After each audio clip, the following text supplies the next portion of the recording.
E aí eu queria começar falando dessa boa causa, desse bom motivo, que não é o Setembro Amarelo. Inclusive, eu combinei aqui com o Rô, falei assim, você concorda de eu começar criticando? Mas não a ideia do Setembro Amarelo em si é incrível, é legal, é bacana, mas a ideia que o hábito, aliás, e o costume que a gente tem de só parar nos meses específicos de campanha e comemoração para falar de algo que é extremamente essencial. Para fugir um pouquinho do tema, seria a mesma coisa que eu só me preocupasse com a saúde masculina em novembro. Então, só novembro que o homem tem problemas de saúde masculina? E outra questão ainda, é só câncer de próstata que se discute, né, no Novembro Azul? Não, né? A gente tem que ampliar. E aí, agora voltando para o nosso tema, um dos pontos que a gente discute e a gente conversa bastante, né, de saúde mental, é como trazer e traduzir para as pessoas o cuidado em saúde mental em algo que é cotidiano, que é rotineiro, que faz parte do meu dia a dia, como escovar o dente, como tomar banho, porque a saúde mental ela vai se fazer nesse hábito diário e não em um ou outro ponto específico, tá? Então, a crítica não crítica do Setembro Amarelo. Que bom, que legal, ele tem que ter, ele tem que continuar, né? A gente tem que ampliar, falar para outras coisas que não só finitude de vida, que se costuma falar no Setembro Amarelo, mas falar de saúde mental de uma forma geral. Mas, para introduzir a fala, para introduzir alguns pontos que o Rô trouxe aqui e preparou para a gente discutir, e a ideia é fazer uma troca mesmo, uma roda de conversa super informal, super de autoconstrução, né, aliás, de construção mútua, eu trouxe alguns pontos só para a gente pensar e ver, entender qual é o cenário, né, no nosso país. Então, segundo o panorama da saúde mental, em cada 6 brasileiros refere tratar problemas emocionais, comportamentais relacionados ao uso de substâncias, né? Então, em cada 6 pessoas medica para alguma questão de ordem de saúde emocional, né? Claro que a gente não precisa se colocar, a gente não precisa se expor, mas se a gente fizer uma autorreflexão, com certeza cada um vai identificar em momentos da vida ou que buscou esse apoio, ou que achava que deveria buscar esse apoio, mas por outros motivos que a gente vai discutir depois com o Rô, acabou não chegando, não buscando, ou que atualmente sente a necessidade de e está ensaiando. O que eu faço? O que eu vou com isso? Para onde eu vou com isso ou não? Então, um pouquinho da gente entender esse aspecto é desmistificar um pouquinho esse cuidado de saúde mental e desmistificar um pouquinho o acesso às estratégias que vão para muito além do que a medicação, tá? A medicação é um dos pontos, é uma das estratégias. Ainda seguindo, né, nessa ordem numérica aqui que eu separei para a gente discutir e falar um pouquinho, o Brasil alcançou, a partir de 2020, a 5ª posição de consumo de medicamento psiquiátrico, né? Então a indústria sorri um sorriso largo pensando nisso e nós alcançamos e mantemos esse patamar. Pensando na questão especificamente da finitude da vida, né? O SUS registrou em 2023 11.502 intenções relacionadas à lesão, provocação, né, uma intenção relacionada à lesão deliberada de infringir danos a si mesmo, né? Então, o SUS ele vai medir as tentativas de finitude, né, da própria vida, não só aqueles casos concretizados ou os casos de tentativa, mas toda e qualquer autolesão, né, lesão provocada com essa intencionalidade por trás. O que dá uma média de 31 casos diários. Chama atenção, né? Bastante coisa. Tem mais algumas coisinhas. Atualmente, então, a tentativa de finitude da própria vida, ela é a principal causa de morte entre jovens de 15 a 29 anos. Então, é um problema de saúde pública, né, de uma forma ampla e central.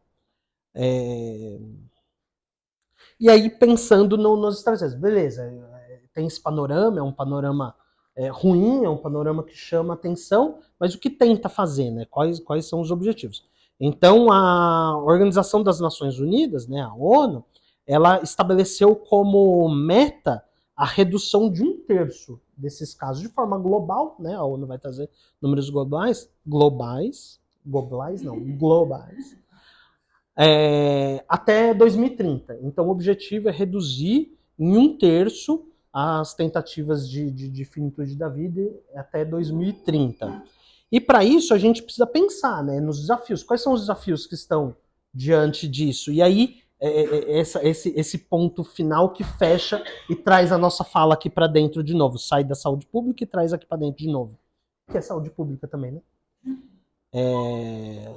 Então, abre aspas, né? Uma fala da OMS. Calma aí, fechou, abre. Os desafios que levam uma pessoa a tirar a própria vida são complexos e associam-se a fatores sociais, econômicos, culturais e psicológicos, incluindo a negação de direitos humanos básicos e acesso a recursos.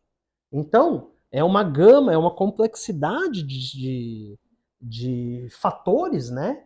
Que muitos deles estão nas nossas mãos de transformação, outros não estão, que outros têm a ver mais com as condições que a gente vive, as condições sociais, as condições de uma forma ampla que a gente vive. Mas se a gente consegue ter um pouquinho de autonomia e um pouquinho mais assumir um pouquinho mais de protagonismo e responsabilidade sobre aqueles fatores que estão nas nossas mãos, a gente consegue contornar de uma forma muito melhor, muito mais bacana, aqueles que não estão nas nossas mãos. E aí, eu agradeço o Rodrigo por ter topado essa fala. Acho que todo mundo conhece, né? A gente dispensou as apresentações, porque a gente é velho aqui de casa. Mas agradecer o Rodrigo por ter topado essa fala. Ele está vindo, vou deixar ele falar um pouquinho, mas ele está vindo de uma especialização e de um processo teórico recente do assunto, então ele tem coisas muito atuais, muito frescas para discutir com a gente. Legal? Com você. Bom, quando o Dani fala que há uma estatística sobre finitude, sobre fim de vida, é uma coisa que a gente até estava pensando para construir a palestra, eu, Dani, a gente conversou um pouco com a equipe de comunicação, de que qual seria o sentido de trazer algo sobre finitude se parece tão distante assim. Porque, como ele mesmo disse, a gente vai entrar num processo de negação e vai ignorando vários pequenos sinais que a gente vai passando, e aí culmina em uma surpresa, geralmente para a sociedade como um todo, quando aquela pessoa tenta. Porque tiveram várias etapas que a gente foi ignorando. E aí, por isso que eu queria até retornar um pouquinho para a gente falar da saúde mental como um todo, e não só da finitude. Prosseguindo com a crítica de que a gente não fala só sobre autoextermínio, sobre depressão em setembro. Queria ver com vocês mesmo, e aí para a gente conversar, o que é que vocês entendem como uma saúde mental? E aí uma pergunta um pouco mais, né, invertida, como que vocês consideram que alguém está com a saúde mental boa? Esses conceitos que vocês foram trazendo são bem importantes porque a própria OMS custou para chegar numa definição.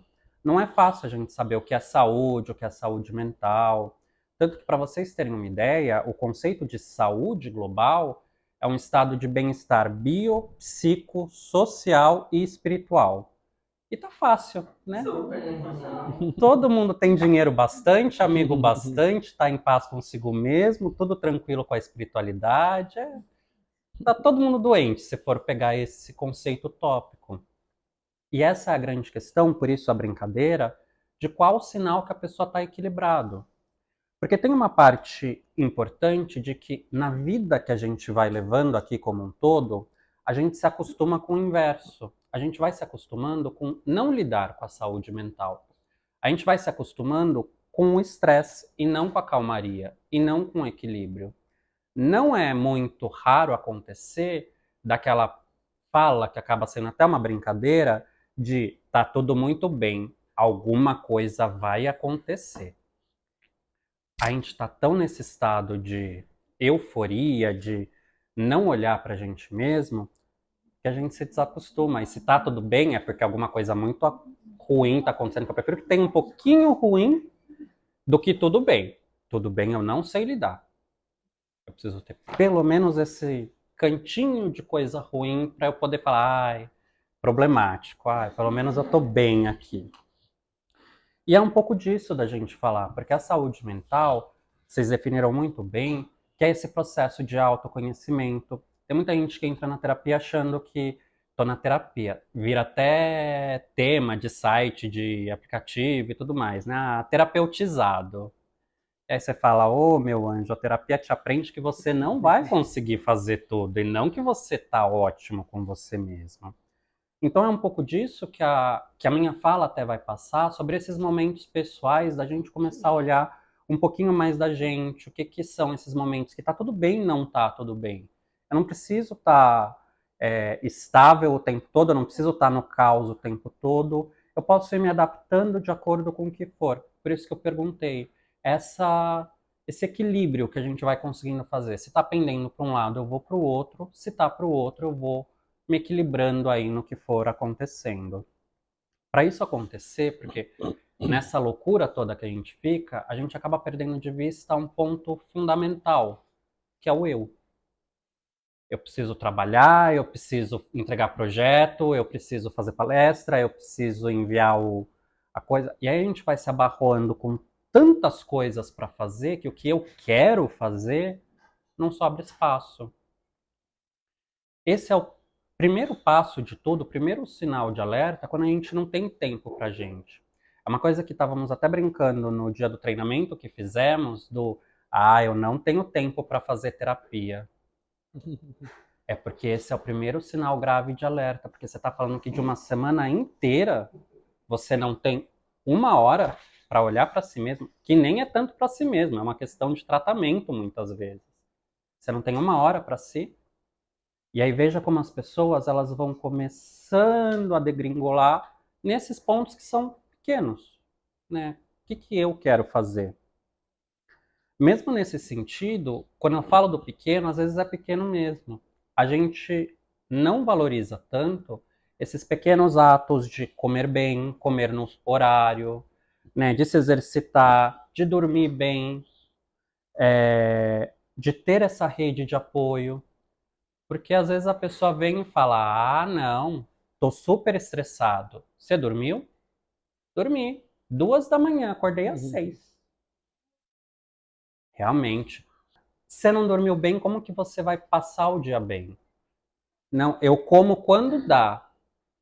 Seu corpo nem foi programado para ter uma rotina, né? Então, comer quando dá também não é um fator de estresse, né? Comer porcaria que não vai te alimentar, que você vai ficar com fome, não causa estresse. E aí veja como são pequenas conexões que a gente vai fazendo, que muitas vezes passa despercebido pela correria do dia a dia, que é muito justificado também. Todo mundo tem conta para pagar, todo mundo tem tudo, os projetos precisam ser enviados no prazo, mas qual é o limite aí do que eu preciso fazer para o que eu quero fazer? Porque senão, é o que eu falei dessa parte da resiliência, eu loto a minha vida com coisas que eu tenho que fazer e pouco a pouco eu vou perdendo o propósito de viver, porque eu só tenho que fazer, nada eu quero. Veja como tudo isso vai concatenando, e são os primeiros sinais que vão desembocar em uma estatística de 31 pessoas que começaram a dar esses pequenos sinais, muitas vezes a gente, né, como estamos brincando aqui, todo mundo com uma carapucinha bem vestidinha, vai ignorando e não vai vendo da necessidade de parar em algum momento para refletir, essa é a vida que eu quero levar? Por que que eu não posso parar meio-dia para comer, 1 hora, 11 horas, o horário que todo mundo falou, e eu tenho que terminar a coisa que é para o outro, ao invés de cuidar, né, do meu corpo, de mim primeiro? Isso vai destrambelhando em muitas coisas. Vai dar problema de relacionamento, porque é uma questão que se eu não estou olhando para mim, outra pessoa precisa olhar para mim.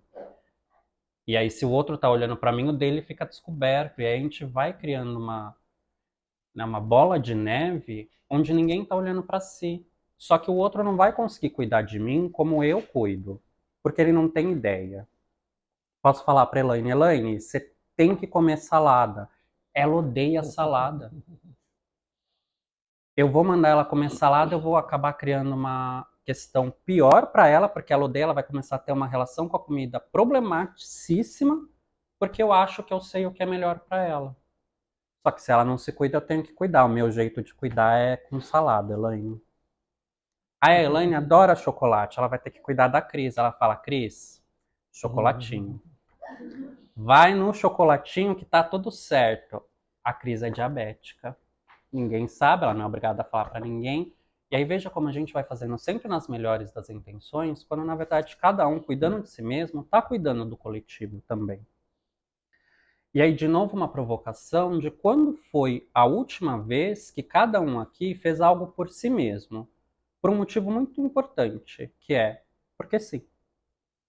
Ah, por que você vai fazer isso? Porque sim. Vocês conseguem resgatar a última vez que vocês fizeram isso? Perceba como é uma pergunta boba. Quando foi a última vez que eu fiz algo porque sim? E aí começa a falar, ah, na semana passada eu limpei a casa porque eu queria limpar a casa. Ah, porque estava me incomodando aquele vidro sujo. Aí eu falei porque sim. E aí veja, é um porque sim que não diz respeito a mim. Diz respeito ao ambiente, diz respeito a um cuidado, mas não fala de uma vontade. Vai, jovens. Eu, né, interno, quem fala que aí eu amo limpar. Às vezes está limpo, eu sujo para ter o que limpar. Pra TV. Ninguém faz isso por motivo próprio. A gente faz por uma manutenção do ambiente. Se for pegar por esse viés, fica bem pior a situação de quando foi a última vez que eu fiz algo por mim mesmo. Veja como a gente vai entrando nessa questão e uma parte que vai batendo muito é o tempo. Porque, veja, eu não tenho tempo de fazer terapia, depois eu vou almoçar, agora eu tenho que fazer. E a gente vai perdendo, né, dilatando essa noção de tempo sobre qual é o tempo que a gente vive. Porque é engraçado, né? Tempo para entregar os projetos, tempo para atender os participantes, a gente tem que ter. Tempo para limpar a janela, a gente tem que ter. Tempo para a gente mesmo, quando dá. Só que sem você a tua vida não flui. Então o que deveria estar numa prioridade número 1, a gente acaba deixando de forma mais, vou falar natural, mas não é uma boa palavra, porque é construído essa imposição de que a gente tem que sempre estar vivendo pelo outro, para trás. Porque a gente começa a pensar sobre esses objetivos de curto, médio e longo prazo. Limpar a janela vai me dar uma satisfação? Vai. Curtíssimo prazo. Porque ela vai sujar amanhã. Vai chover agora, menina. Vai cair nessa poluição deliciosa que a gente tá, vai sujar.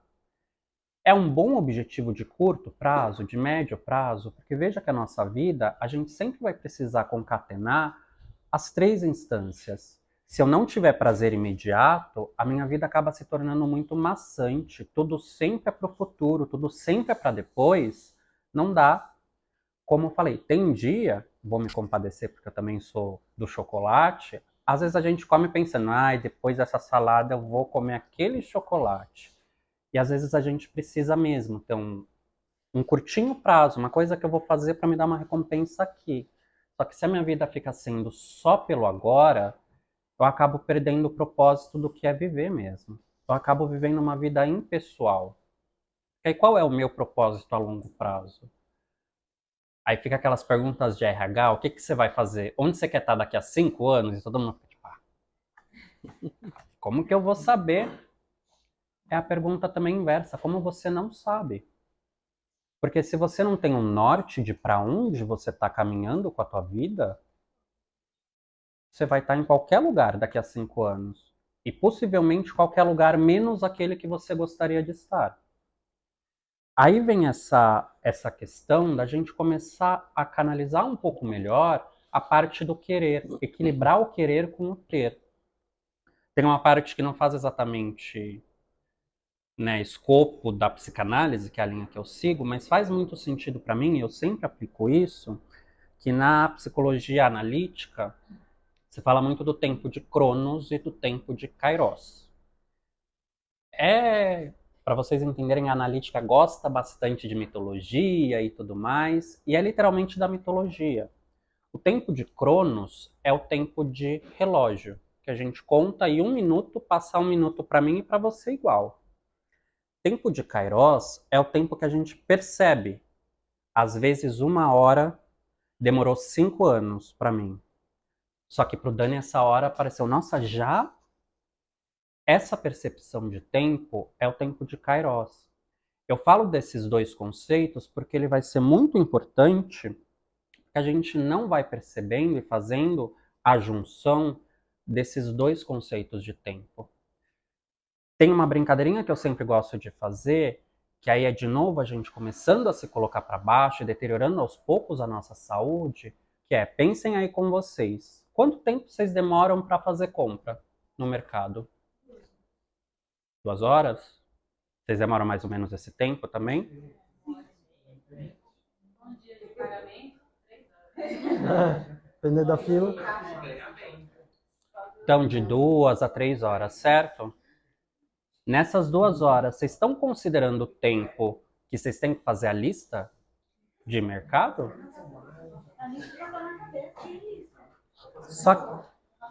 Só que aí percebe, a gente não faz lista, a gente vai lá no curto prazo, porque falta. E a gente tem que ficar voltando para comprar coisas. Exceto a Cris. Pessoas têm exceções. Polêmica. Polêmica.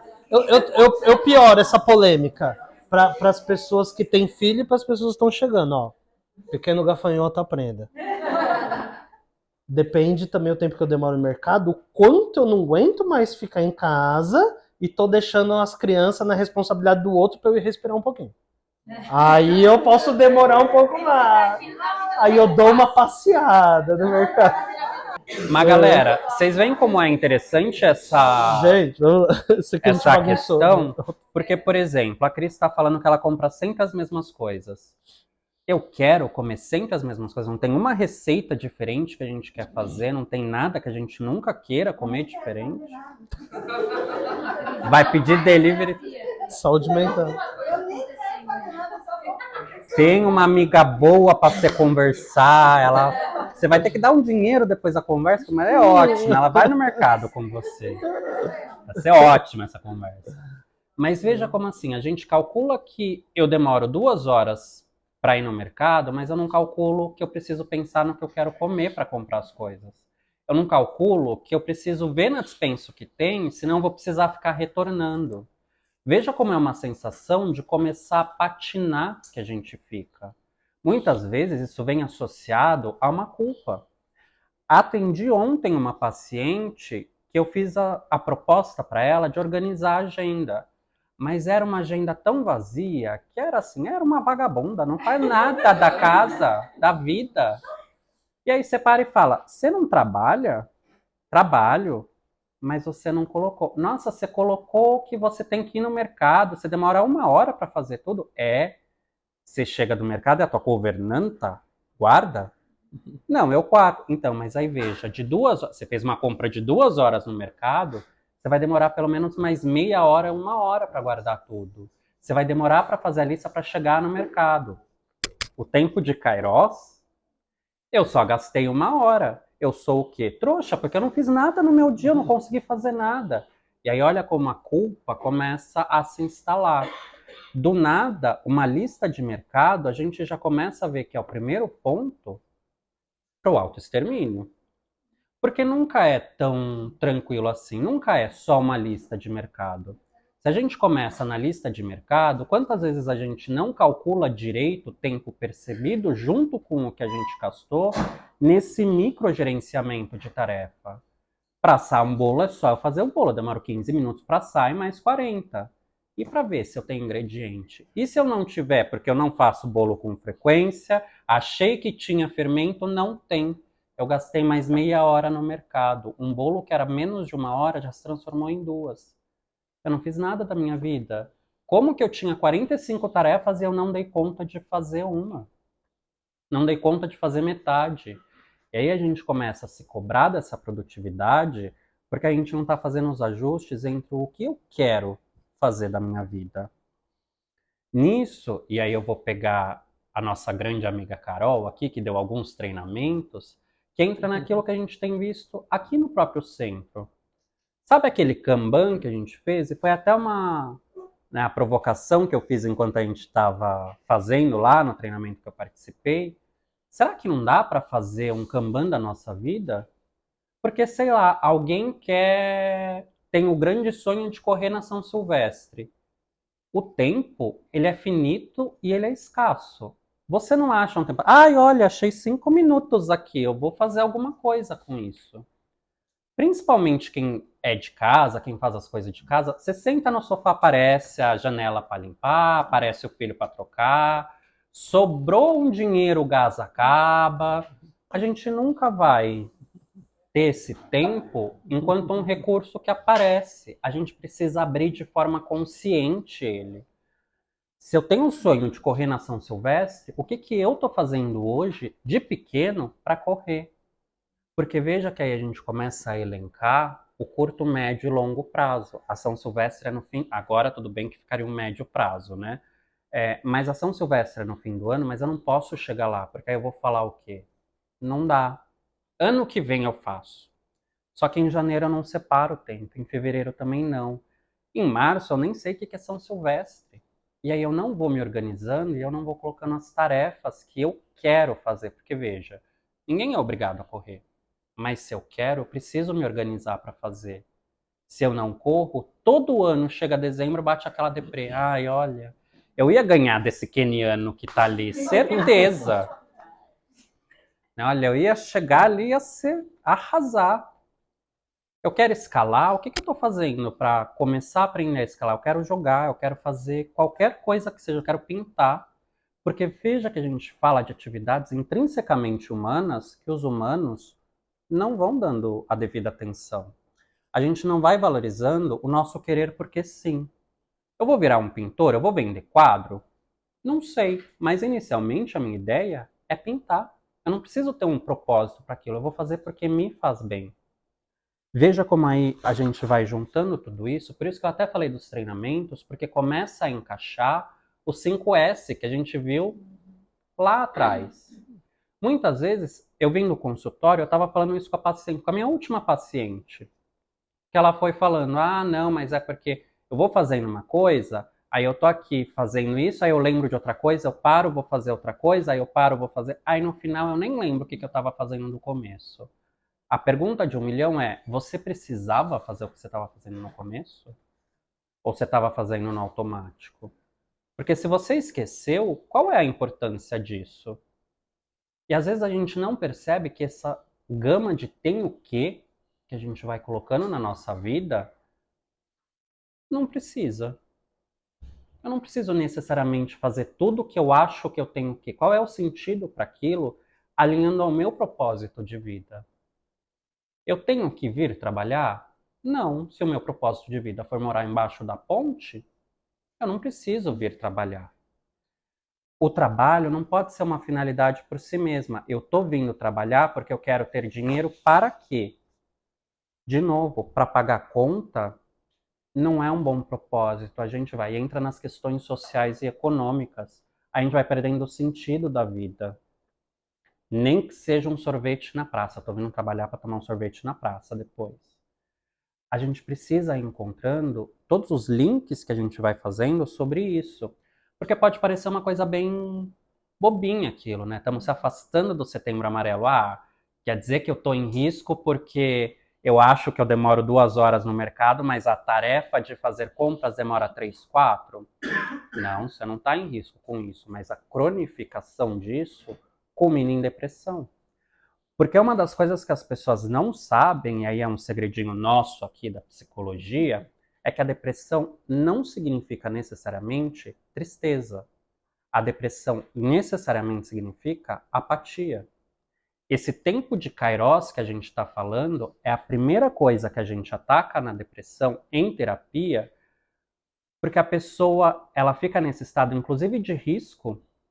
Porque veja que, eu não lembro agora de cabeça, mas se eu não me engano é de 80% a 90% das tentativas de autoextermínio são impulsivas. A pessoa não tem um plano bem elaborado, ela sabe mais ou menos o que ela vai fazer. Ela está em um desespero tão grande naquele momento que ela faz. Por que que ela faz isso? O tempo de Kairos se perdeu ao longo da história dela. Porque a gente está falando que eu não sei o que eu fiz no meu dia. Eu estou sentindo que eu gastei 2 horas no mercado, mas eu gastei 4 para a tarefa de compras e tá beleza. Isso cronificando com o tempo, a pessoa não sabe o que é presente, passado e futuro.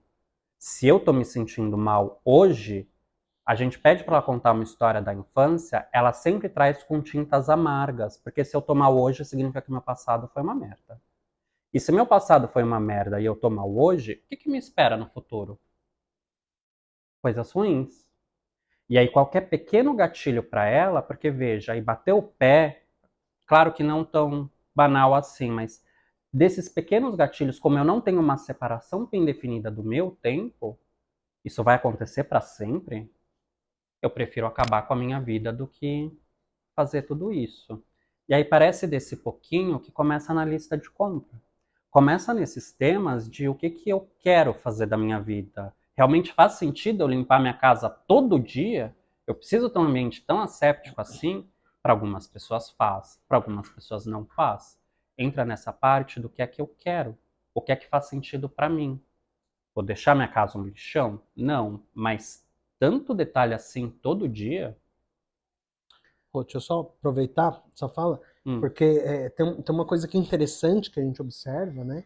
É que o fenômeno de um emocional rebaixado, debilitado, o nome que vocês quiserem dar, para não entrar exatamente nisso naquilo, ele geralmente ele é multifatorial. Ele não tem uma única questão. E a gente tende a patologizar as coisas, é a nossa tentativa, dá um motivador, dá um nome, dá uma questão. Aí o Rô trouxe essa coisa do falar do passado, né? Isso é muito comum. A pessoa tentar justificar, falar assim, minha infância eu tive isso, meus pais fizeram aquilo comigo e aí por isso eu.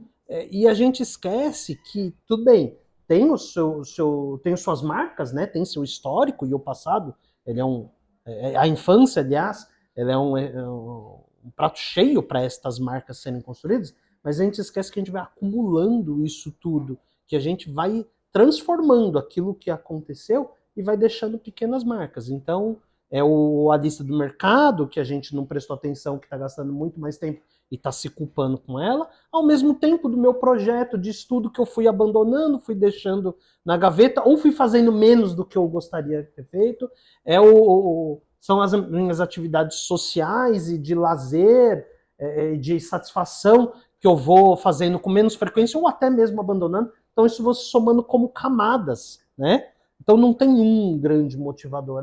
O fulano está numa depressão severa, absurda, porque perdeu o trabalho, né? A gente acaba recebendo, escutando muito isso.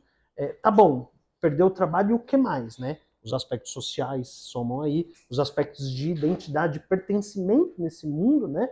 O que a gente é no mundo? Percebe? Se alguém pergunta para você o que você é, a primeira coisa que você vai falar é sua ocupação e sua profissão. Então, se eu perco esse lugar, então o perder o trabalho é um fator que remete a uma série de outras questões que traz esse aspecto multifatorial. Então, é legal o jeito que o Rô está construindo, porque vai trazendo um exemplo do cotidiano que remete a gente a tantas outras coisas, né? E esse propósito. Até porque, como eu estava dizendo, na própria vou sempre puxar a sardinha para o lado da terapia. Óbvio. A gente vai vendo que a maioria das pessoas vai construindo vidas em cima de um único pilar, como por exemplo o trabalho. A gente nunca é alguma coisa, a gente sempre está. E quando a gente morre, a gente foi. Porque enquanto a gente está vivo, tem o que a gente fazer. Só que às vezes todo mundo, né, em algum momento da vida passa por isso, a gente não percebe que estamos construindo a nossa vida com base só em uma coisa. Eu estou construindo a minha vida só com base no fato de eu ser psicólogo. E aí eu vou ser psicólogo com os meus amigos, na minha família, aqui, tudo, eu não vou tirar nunca essa pele. Se eu perco isso por algum motivo, a vida desmorona. É dessa parte, quando eu trago a lista do mercado, os barzinhos e tudo mais, que a gente vai construindo não um grande pilar na vida. Uma forma um pouco mais saudável seria construir vários pequenos pilares, porque se um falha, e esse é em essência o conceito de rede de apoio, que é que se um falha, eu não tenho o outro para me suportar. Eu tenho outros 55 que me suportam. Não fica pesado. O Dani vai passar um vídeo que fala um pouco Isso.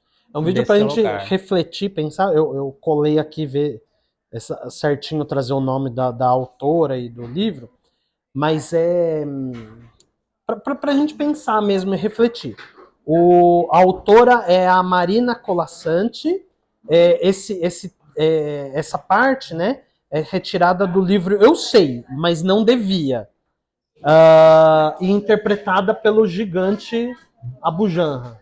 Sei que a gente se acostuma, mas não devia. A gente se acostuma a morar em apartamentos de fundos e a não ter outra vista que não as janelas ao redor. E porque não tem vista, a gente logo se acostuma a não olhar para fora. E porque não olha para fora, logo se acostuma a não abrir de todo as cortinas. E porque não abre as cortinas, logo se acostuma a acender cedo a luz.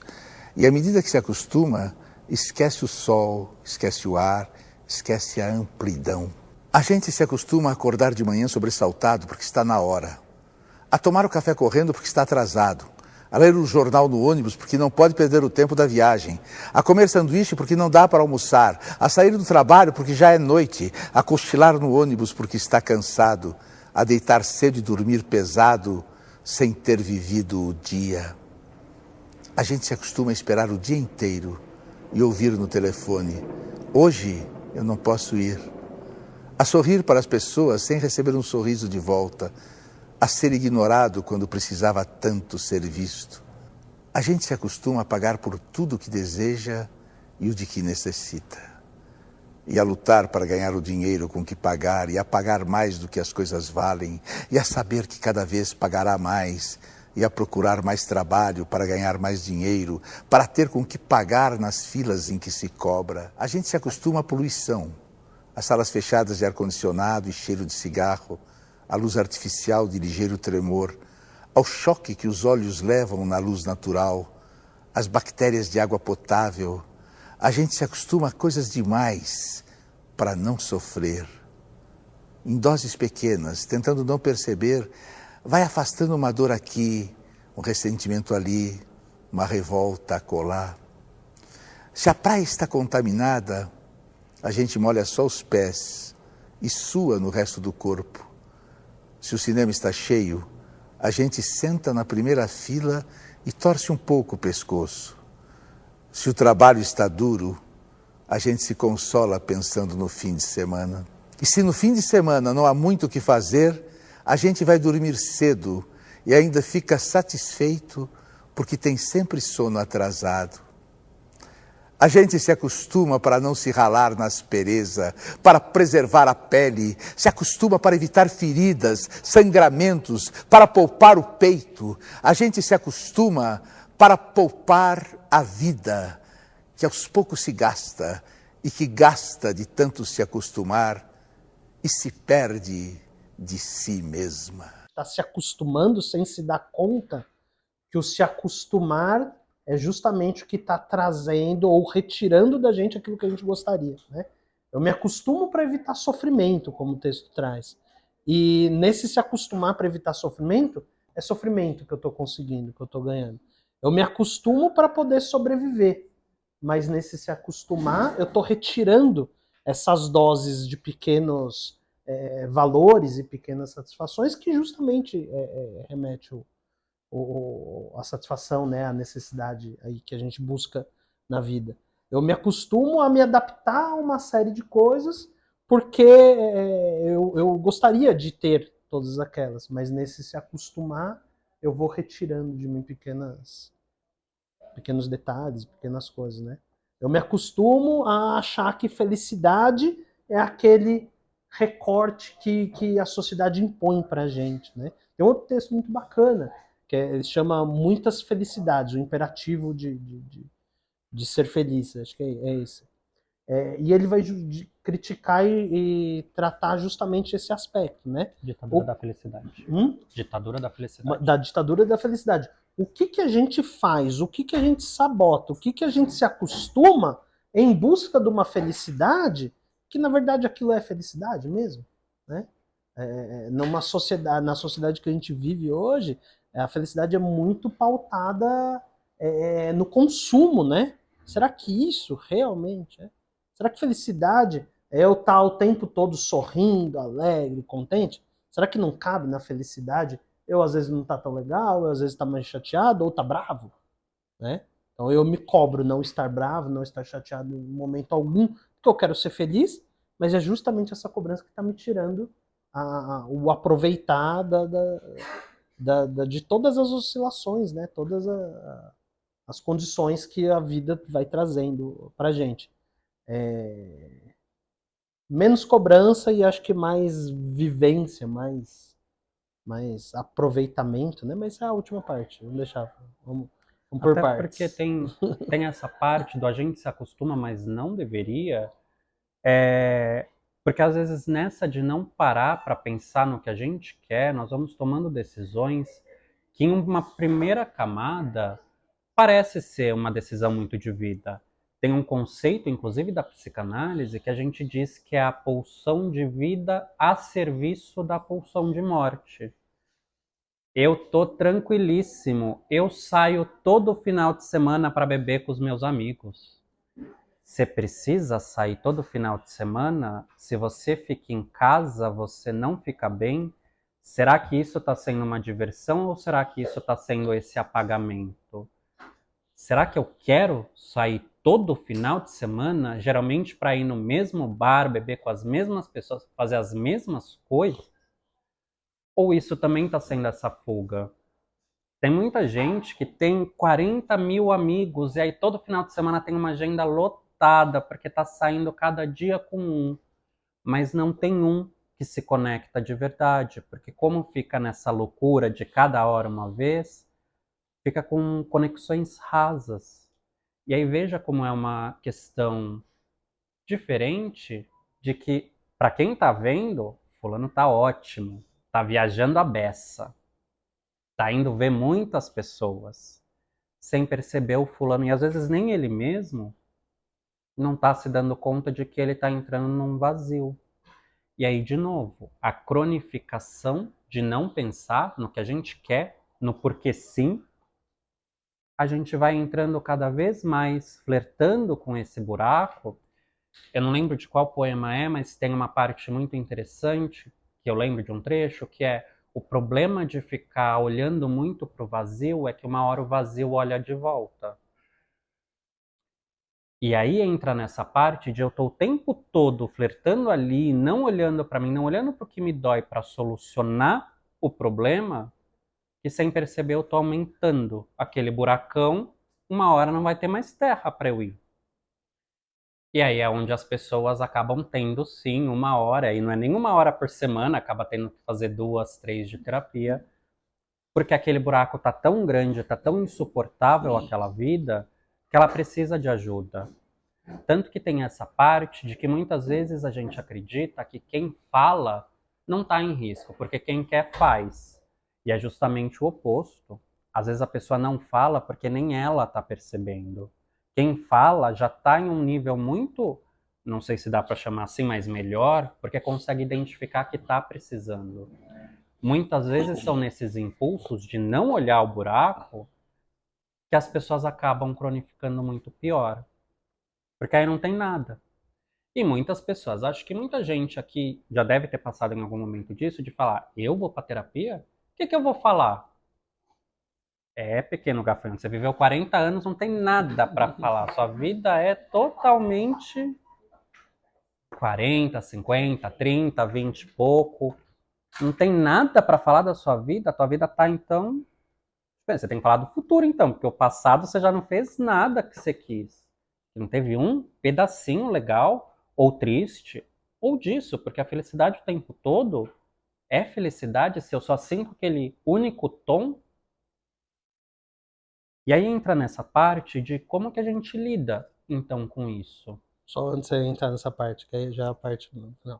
Tem um outro dado estatístico, né, eu não lembro exatamente o ano, mas depois vocês entrem no DataSUS, tá lá, né, que representa essa ideia da impulsividade, né, também da finitude da vida. Eu sei que não é o grande propósito, mas que os ganchos vão puxando para isso, para a gente pensar a saúde mental como um todo. Então, se você olhar no SUS hoje, eu tenho um dado que diz que as mulheres são mais suscetíveis à depressão. Por quê? Porque eu olho lá no DataSUS e vejo o número de mulheres diagnosticadas com depressão maior.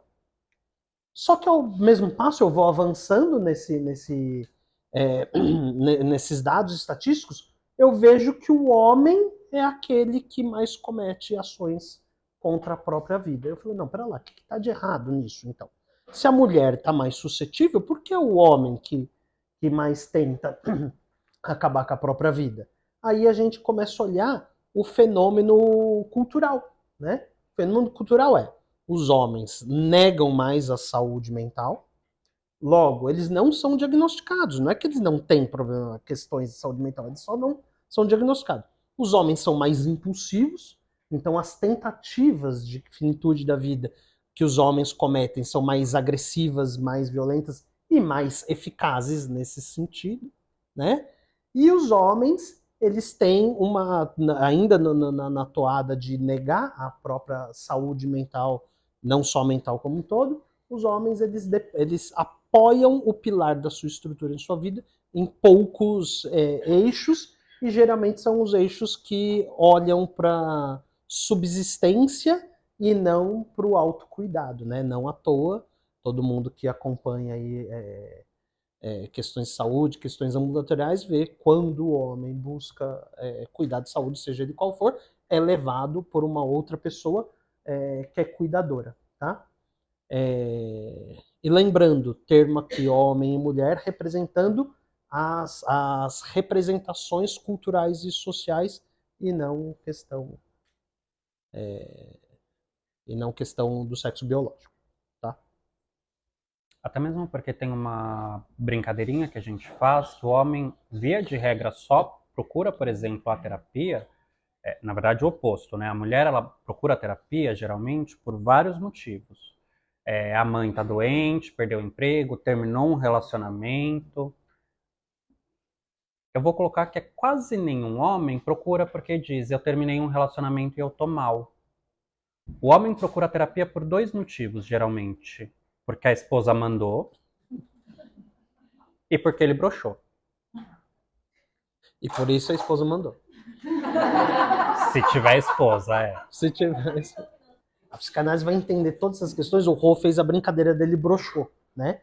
E na psicanálise, quando a gente vai falar do aspecto fálico, muita gente acaba distorcendo e representando o aspecto fálico como o próprio genital em si. Né? Por isso que eu falei, é uma questão cultural e de representação social, e não de sexo biológico. Porque o homem, quando perde o emprego, não sustenta a família, não sei o quê, ele dificilmente, aliás, dificilmente não, vou reformular, ele procura menos a terapia e mais ele atenta contra a própria vida. Por quê? Ele broxou. Porque esse aspecto fálico, então, não representar esta função que ele acha que deveria representar, esse aspecto fálico, traduz a ideia fálica para a psicanálise, vai ser poder. Então ele perdeu aquele poder que culturalmente ele achou que deveria ter. Então ele broxou e ele perdeu o emprego no Sustenta a Família, está no mesmo lugar.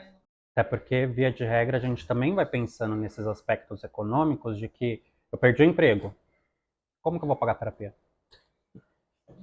A primeira coisa que falam, porque não é um investimento que eu vou fazer para me recolocar, para olhar. Até porque, pegando nessa questão, a pessoa broxa, o último ponto que a gente analisa é o que aconteceu ali.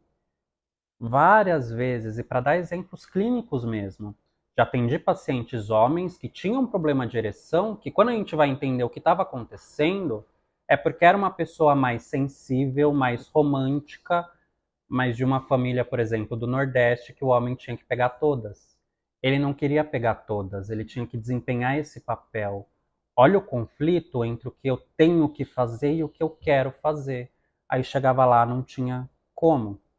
O problema é ele broxar? Não. O problema é ele não olhar para o que ele quer fazer. É ficar se submetendo, e como o Dani disse, a pequenas violências que vão indo de camada em camada, em camada, em camada, até que tem tantas camadas que colapsa. Por isso até a brincadeira de... E aí, o que a gente faz? uma coisa tão catastrófica assim, o primeiro ponto, talvez, seja esse que é mais simples. Como que eu identifico o que eu quero, o que eu tenho que fazer, o básico para minha subsistência, aquilo que me vai transformar em humano mesmo, que é porque eu quero fazer? Começar a identificar isso, a gente começa a traçar os planos, como brinquei da pergunta do RH, o que você quer fazer daqui a 5 anos, porque se eu sei o que eu quero da minha vida, eu começo a direcionar. Eu começo a identificar se aquele percalço que eu tive na minha vida, ele é grande ou ele é pequeno. Ele vai me desviar do caminho? Vai. Mas é um pouco para a direita, um pouco para a esquerda, eu vou passar por cima. E aí eu não considero mais ele como um impeditivo, como alguém que não tem objetivo nenhum. Eu fui aqui, não deu nada, eu vou pro outro lado, e aí eu fico saracoteando e daqui a 5 anos eu não cheguei em lugar nenhum. Talvez essa seja a parte mais importante, porque é esse excesso de tem o quê, e aí a gente vai voltando sempre nessas questões pequenas do dia a dia que todos nós estamos suscetíveis, que vai prejudicando a nossa saúde. E é paulatinamente. O problema não é a enxurrada que vem de uma vez, porque a enxurrada a gente sabe que vai precisar encarar. Mas a goteira, amanhã eu arrumo. Não, depois. É só colocar um copinho embaixo da torneira da pia. Não, mas a pia só vaza se eu abro a torneira tudo. E aí foi o vídeo, eu me acostumo a não abrir. Eu me acostumo a lavar louça com pingo. E aí eu começo a ficar curvado. E aí, sem perceber, isso vai tendo várias implicações. Vai sendo multifatorial. Então, assim, tem essas questões, procura ajuda, porque como eu falei, rede de apoio, isso é até uma questão sobre se ajudar e ajudar o outro. Uma coisa que eu particularmente abomino é que chega setembro, um monte de gente posta. Se você tá mal, vem, me chama, vamos conversar. O autoextermínio, de uma forma geral, ele é um fenômeno contagioso. Para cada tentativa que acontece, impacta em média aí 8 pessoas se for uma tentativa privada. Se for uma tentativa pública, é um número imensurável. A rede de apoio funciona por conta disso, porque não sou eu, vem falar comigo que eu dou conta. É o todo, a gente enquanto grupo, enquanto rede, porque o que fica pesado para mim, o Dani assume. O que fica pesado para mim e para o Dani, a Jo assume. O que nós três não conseguimos, vamos fazer aqui uma força-tarefa que todo mundo ajuda. Por isso que entram nesses aspectos da gente conseguir encarar tudo isso como um fenômeno social também, e não só particular. Às vezes eu preciso de ajuda e eu preciso que alguém me fale mesmo que eu preciso de ajuda, porque eu não estou reconhecendo a minha própria dor. E aí eu volto para a provocação do começo de como é que a gente identifica quando alguém está bem. Que ninguém está bem 100%. Quais são esses pontos que a gente vai precisar olhar? Isso é muito particular, que só vem da conexão. Quando eu me permito parar e falar, eu quero ter essa conversa hoje. Eu tô com fulano aqui conversando, mas eu quero conversar com ele, não quero? Fulano, hoje eu não tô disponível para conversar. Mas o fulano tá querendo desabafar muito. Mas eu não tô com condições de ouvir. E às vezes a gente vai entrando nesse lugar. Então veja como, né? Espero que tenha passado para vocês essa importância do pequeno. Porque o Setembro Amarelo se faz desde janeiro, passa para dezembro. É nessas pequenas coisas do dia a dia. Quer falar mais alguma coisa, Dani? Quer finalizar? Não, acho que naquela parte de ações e aquela parte mais objetiva, mais prática que você tinha falado. A parte que aí o Dani falou, eu cortei essa parte. Não, Como desculpa, que a gente lida com isso tudo? Existem várias formas. A primeira é identificar essas fontes de estresse, as fontes de ansiedade, começar a perceber esse lado de tá tudo bem, eu acho que vai acontecer alguma coisa. Por quê? No meu consultório eu costumo brincar muito que é ter essas pequenas conversas comigo mesmo. O que me leva a crer que vai acontecer alguma coisa? E aí você consegue até falar, ai, que louca. Tô achando que vai vir uma coisa, mas deixa vir então. Esse é um ponto fundamental. Começar a ser honesto consigo mesmo e com o outro, do ai, você tá bem? A pergunta de que todo mundo chega, oi, tudo bem? Não, não tô. Hoje eu não tô. E tá tudo bem não tá. Hoje eu não tô de gracinha. Hoje eu dormi mal, hoje eu tô com fome, hoje eu não quero falar. Porque a gente vai criando essas conexões reais onde eu posso falar para o outro, eu não estou bem. Você me ajuda? Hoje eu preciso de ajuda. Hoje eu preciso que alguém me ouça. Hoje eu preciso que alguém me fale o que fazer. Mesmo brincando no próprio recorte de gênero, é uma técnica para criança, mas que eu acabo usando com pacientes mulheres para elas fazerem com os homens, que é o do a pessoa vem falar para você. As perguntas que você faz para ela. Você quer que eu te ouça? Você quer que eu te ajude a resolver? Ou você quer que eu resolva para você? Porque veja que às vezes a gente só quer alguém que esteja ali. Às vezes a gente está no buraco e a gente precisa de uma luz, alguém que fala, ó, segue por aquela porta, ó, e vai. Às vezes a gente precisa de alguém que fale, dá aqui sua mão, que eu vou. Se a gente não souber identificar o que nós precisamos, não é o outro. Cai na salada, cai no chocolate, que eu vou fazendo o que eu acho que o outro quer. Tudo isso, né, a gente está falando de rede de apoio, de autoconhecimento, de buscar ajuda. A gente pode buscar ajuda não só quando a situação está gritante. Dá para buscar ajuda porque fala, não ganhei a promoção que eu não queria. Porque isso vai falar muito mais sobre promoção. Fica até sobre aqueles memes do isso não é sobre uma promoção. Ah, eu queria um brinquedo, não ganhei. Isso não é sobre brinquedo. Essa busca por psicólogos, por assistentes sociais, pela rede de apoio que a gente tem. Além disso, começar a abrir, como eu falei, o tempo é escasso. Se eu não me programar para durante 2 horas por dia eu ir treinar para São Silvestre, eu vou começar a perder. Então é olhar e falar, o que eu posso abrir mão daqui? O que não tem de significativo na minha rotina que eu posso tirar para encaixar o que eu quero? E aí a gente vai balanceando o querer com o ter, e a gente vai criando essas camadas de proteção, onde quando vier a enxurrada, eu tenho muitos pilares. Eu perdi o emprego, mas eu ganhei a São Silvestre. Você sabia disso? Não, eu não ganhei a São Silvestre, mas ó, a promoção eu tive. Não ganhei emprego, não corri na São Silvestre, mas meus amigos estão aqui, a gente fez piada disso. E aí veja como a gente vai criando vários pilares sobre isso.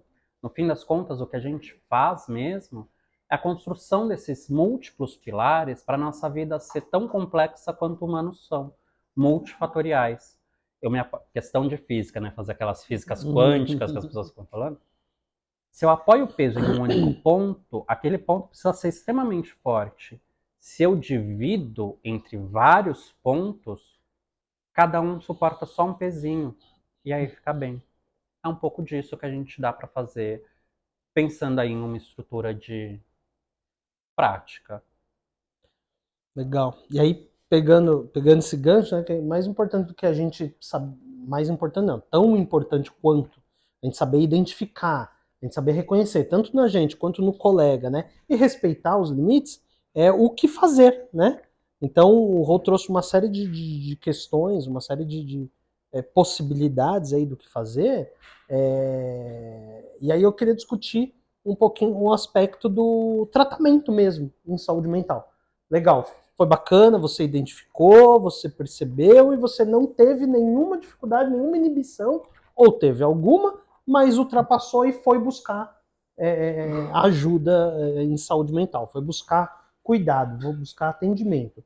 Aí a gente tem que sempre lembrar que o tratamento de saúde mental é feito em diversos pilares, né? Medicação é uma possibilidade. Quando identificar se eu quero buscar ou não a avaliação do profissional que vai me orientar a medicação. Tem várias estratégias, tem várias formas, é um olhar bastante subjetivo, mas vou falar o que eu costumo fazer na minha prática do dia a dia e cada um adapta aí para que faz sentido ou não.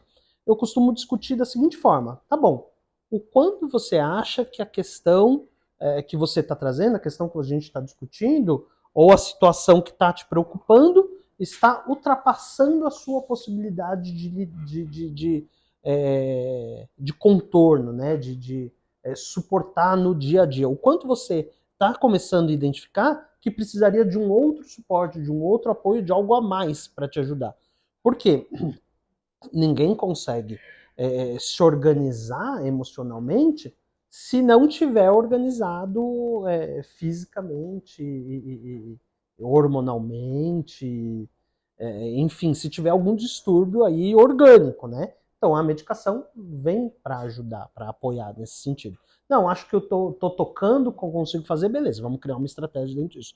Ou não, vou lá, vamos usar a medicação porque eu tô num nível de estresse, de ansiedade tão alto que eu chego aqui na terapia, eu fico mais preocupado com a autocobrança, isso é muito comum, né? Mais preocupado que eu não fiz aquilo que eu prometi a semana passada que eu ia fazer. Eu falei, não, então a gente precisa ajustar isso, né? Esse lugar de cobrança não esse lugar de cobrança punitiva não é um lugar terapêutico, é um lugar de cobrança sim, mas é um lugar de cobrança de transformação. Beleza, você foi lá, tomou a medicação, ajustou, deu uma segurada nessa ansiedade. O que a gente vai fazer então? Criar as estratégias, criar esses compromissos e organizar esta casa, como o Rô trouxe com a história do tempo, né? Com a história dos autos sacrifícios e auto benefício, posso chamar assim? Talvez. Junto com isso, vem as atividades de descompressão, né? Atividade física, essa eu falo para mim mesmo, né? Se me coloco nessa. Atividade física é, sim, um excelente balizador e organizador dessas questões hormonais aí, hormonais não, neuroquímicas, né, neurotransmissor. Então, atividade física, né, o pilar, e atividades de descompressão. Atividades de descompressão aí também a gente vai falar de aspectos subjetivos. Porque para alguém que vai ser muito legal, bacana, eu vou plantar um jardinzinho, regar minha florzinha, a florzinha vai germinar, ela vai crescer, vai ficar bonita, e aí eu coloco um vasinho. Para algumas pessoas vai ser uma delícia. Foi uma delícia a minha descrição? Para outras foi um saco. Ela vai querer chutar a porcaria do jardinzinho, arrebentar com as plantinhas todas. E tá tudo bem, essa pessoa pode buscar outra coisa. A pessoa não pode, ela deve buscar outra coisa, né? Então, atividades de satisfação e de alívio daquela carga que os aspectos sociais nos impõem, né? A gente tem que tomar cuidado também de não levar esse discurso para o lugar de, então eu não tenho nenhuma obrigação, posso fazer só o que eu quero. Não é verdade. Isso não se aplica no dia a dia, né? O que se aplica no dia a dia é uma tentativa de organizar melhor, de equalizar melhor, e aí eu até critico um pouquinho a ideia do equilíbrio, né? Porque a gente faz uma ideia de equilíbrio que é 50%. E isso não rola. Não vai, 50%. Gostaria eu que minha semana se dividisse em 50% final de semana e 50% de semana. Posso, Dê? Meu salário está garantido se eu fizer isso? Muito obrigado. O problema é que não é você que fala, né? Não é você que fala. É fácil.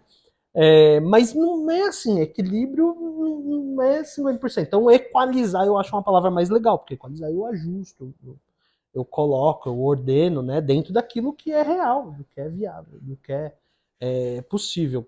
E acho que o último ponto assim que eu pensei, que acho que seria legal, até por conhecer bastante, a grande maioria de vocês conhecer mais, alguns não tão cotidianamente, mas de convivência menor, mas conhecer. E eu acho que a gente consegue, nesse lugar aqui, nessa atividade de trabalho, também equalizar, né, as questões que me são necessárias, que me são impostas, faz parte da ordem do trabalho, né? Marcou a gente. Cadê? O Edson foi embora, né? Vou xingar ele. Marcar a gente 7h30 da manhã. Faz parte. Né? Eu gosto? Não gosto. Faz parte da rotina. Vou chegar contente? Não vou. Mas faz parte da rotina. Eu consigo equalizar estas imposições, essas necessidades com a satisfação de fazer o que eu faço, de colocar, de ter as pessoas que eu sei que são pessoas companheiras, são pessoas que posso compartilhar. Todo mundo? Nunca vai ser todo mundo, né? Mas a gente tem os nossos preferidos à toa. Não significa que o outro é meu inimigo. Só pessoas que eu não tenho maior afinidade e tá tudo bem. A convivência é cordial, a convivência pode ser tranquila, e a atenção e o cuidado com essas pessoas também pode ser, né? Atenção, já que a gente está falando de saúde mental. Já aconteceu algumas vezes de eu ter que acolher e olhar para pessoas que estavam passando em momentos delicados aqui no centro. eu vou olhar com todo carinho, atenção, mas enquanto colega de trabalho, né? Isso não vai substituir a atenção em saúde mental. Então, o que eu quero com essa fala? A porta está aberta, eu acredito que falo pela equipe toda, né? Falo? Tem certeza? Já fizemos acolhimentos? Olha lá, hein? Quando eu tô no lugar de professor, eu brinco, a caneta vermelha tá na minha mão. Olha lá. Mas, brincadeiras à parte, sei que falo pela equipe toda, a porta tá aberta para acolhimento, para a gente pensar, refletir essa necessidade, essa demanda, e fazer um correto encaminhamento, um encaminhamento adequado. E sei também que falo para todo mundo, né, com todos os colegas, quando falo que não é só a equipe de psicologia que está aberta, porque muitas vezes, tudo bem, você pode vir falar comigo, eu vou te orientar, vou falar das possibilidades, saúde mental, acesso, terapia tem de todos os preços, tem acesso social, público não tem tanto, deveria, mas não tem. Mas tem acesso social, tem acesso privado, enfim, posso te dar tudo isso. Mas não é comigo que você se sente confortável, né? É com outra pessoa. E tá tudo bem. Então, com essa outra pessoa, você consegue, desde que respeitando, né, o momento que o Rô falou, da possibilidade de escuta dessa pessoa, tá tudo bem você se abrir com ela e não comigo. Então, as portas estão abertas. Acho que o recado é esse.